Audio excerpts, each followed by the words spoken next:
I'd love to hear from Revd James Hughesdon, who is currently vicar of St Marys Islington, which is a large community-centred focus church, would you say, in on Upper Street. They're really quite a big public church. Prior to that was vicar at St Paul's Old Ford in Tower Hamlets, and accredited them, and has now accredited St Marys. So I'd love for you to speak a little bit, James, about your experience of this, and first of all, sort of why you thought it was important as a vicar when you've got a million other things to do and PCCs to run and things like that. Why was this a priority for you? So just over to you to hear a little bit from you. Thanks.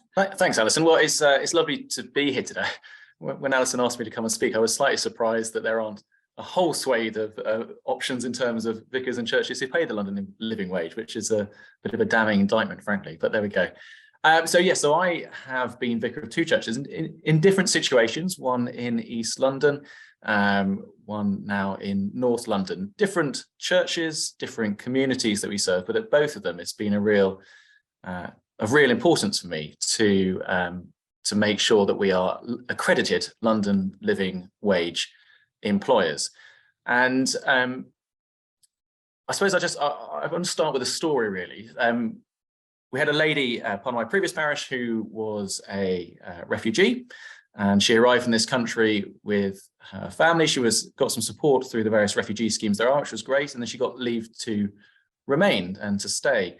Wonderful celebration.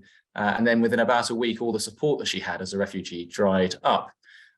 She found herself working a number of different jobs for absolutely appalling pay, places in the centre of London paying £3 an hour, which is totally illegal, of course, but she had no options and she just desperately needed what money she could. And we were able as a church to find a role for her, which was a necessary role for us as a church, and pay her the London living wage. And it was really transformational for her and for her family as well. It gave them stability, it gave them certainty, it took off the stress and the pressure that comes not just on people who are employed for lower than living wage, but those who they support as well, their beneficiaries and their dependents. Took all of that off and enabled them as a family to really begin to have some stability in their life and to flourish. And I always think of this lady when I talk about London living wage, when I think about it, because it was such a transformation for her. There's a few reasons I think it's so important for churches to get behind paying the London living wage and the living wage. The first of those is, frankly, we're putting our money where our mouth is. If we're going to go to church and we're going to have people like me stand at the front of church and say, we need to live out our Christian faith beyond Sunday mornings, it needs to impact everything we do, then we should be, frankly, demanding the same of our churches as well. And we should be expecting our churches and our PCCs or different governance boards to be putting their money where their mouth is. My dad is an accountant. He always says, if you want to know the real values of a church, you should look at, or any organization, you should look at their budget and where they're actually spending their money. So I think that's the first reason.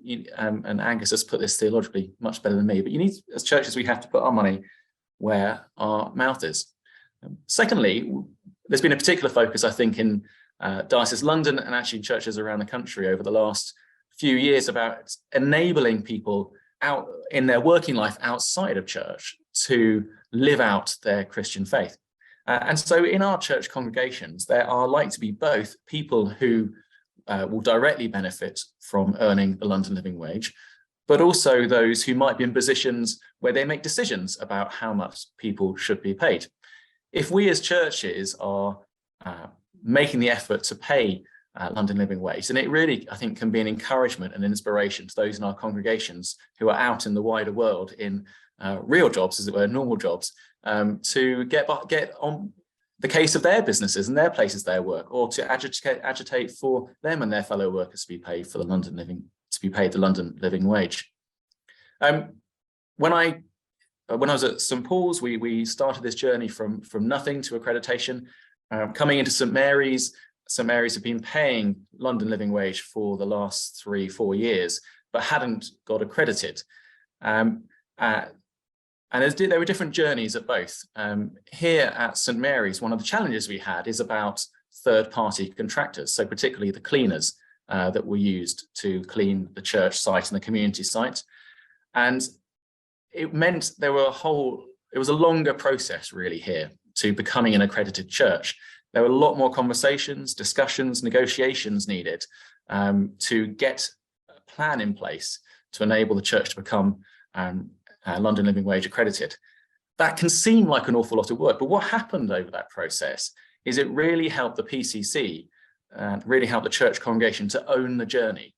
It wasn't just something that happened within a couple of weeks and it was done. Because it was a longer process, because it was not straightforward, because there were other parties involved, it really helped the PCC to take ownership over this decision.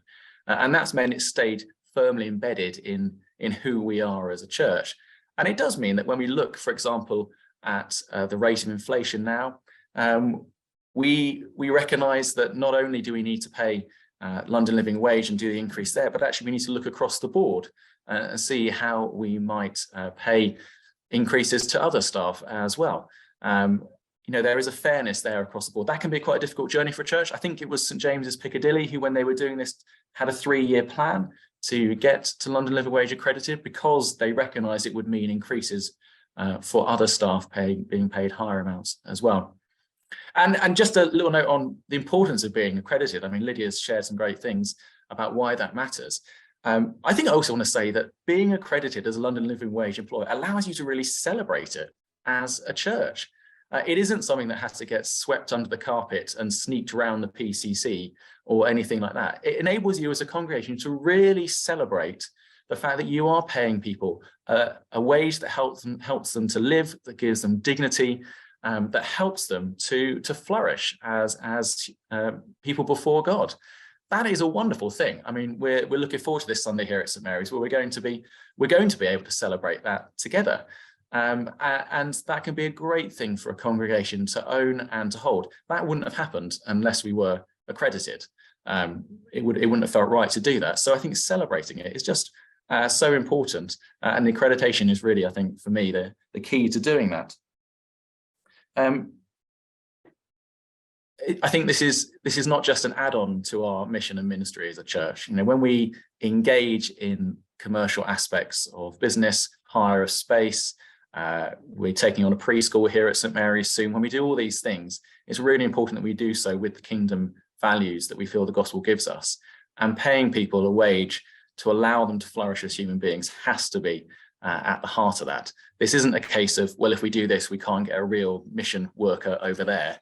This is a fundamental part of what it means to live out the kingdom of God in the communities which each of us serve. So I would certainly be encouraging every church to think about and put in place a plan to become a London Living Wage accredited employer. Brilliant. Thank you, James. That's incredibly helpful. The practical, having been through it with 2 very different churches, it's really helpful to hear the practical side of it. One was straightforward because you didn't have contractors, is that right? And the other yes, that's correct. Yeah. So one of the questions I had, shortly we'll have a chance if anyone else has any questions. So either do feel free to post them in the chat, or we'll open it up and feel free to ask any of those who are here. But the questions that I've sort of heard from other churches is, first of all, sort of how did you get through this through PCC? Have you had pushback in either of them? And it sounds like at St Marys they'd already decided it, they just hadn't enacted it. But at St Paul's, did you have that, or we can't afford it, or what's this going to do? Are we setting ourselves up? That kind of thing. What response did you have with the PCC, and how did you help them navigate that? I think on the whole, the PCCs, both at St Marys and Paul's, have been very, very supportive of this. But there is, as I talked a little bit about, that sort of cultural change that needs to happen as well. And certainly St Paul's, as we were journeying towards this, we made a point in sermons about preaching and teaching about the importance of our whole life as a church, reflecting the values of the gospel. And that included paying the London Living Wage. And so there is a bit of a cultural shift that's needed, I think. And as I mentioned about St Marys, with the longer process, that cultural shift happened and has become very firmly embedded. So I think if you work at that cultural shift, and that's that spiritual shift as well, the pushback gets a bit less. If you spring it on people, then all they see are the numbers, but they don't see the stories and the transformation that lies behind this decision. That's really helpful, thank you.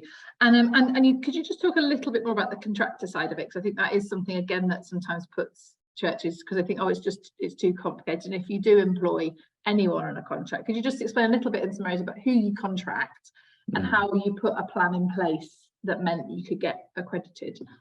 Yeah, so there's two organisations really. We let out, or we have an organisation that was set up by the church a little while ago that uses parts of the church space, and they run bookings and admin, and the preschool we're taking back over and other things.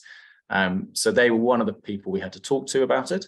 And the second one was the cleaning contractors across the whole site, to talk to them as well. I mean, there are long conversations, and people don't necessarily get it straight away. And you probably have less of an angle to initiate a cultural change for them, unless they happen to turn up on Sunday mornings and listen to preaching and teaching and things like that. But ultimately, they don't want to lose the church's business. And you as a church do have a choice. If you feel that paying the London Living Wage is absolutely intrinsic to who you are as a church and what it means to help people in your community and congregation flourish and to live out the good news of the gospel, then people you pay to carry out services, you need to get behind that. And if they're refusing to do that, there are plenty of organisations out there which would be very happy, like Clean for Good, for example, to come and offer a quote for cleaning of the space and things like that. So, you know, I think you do what you can. And at St Marys, that was a long conversation. We ended up staying with the same contractors, but ultimately, if they don't embody your vision and values as church, then find different contractors.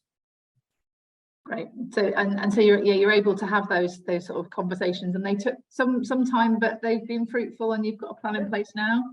Yeah, they're all paying London Living Wage to their staff, or to the staff who are contracted to the site anyway. So that's been a very positive outcome for us.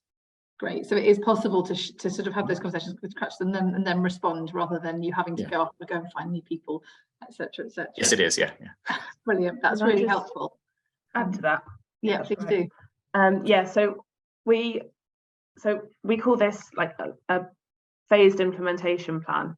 Is with your third-party contractors. So we recognise that a lot of organisations won't be able to uplift all of their third-party suppliers, immediately when they become accredited, because they've got contracts and the dates to renew them might not be, for another year, 2 years. So we do give all organisations a maximum of 3 years to bring up all their third-party contracts onto the living wage.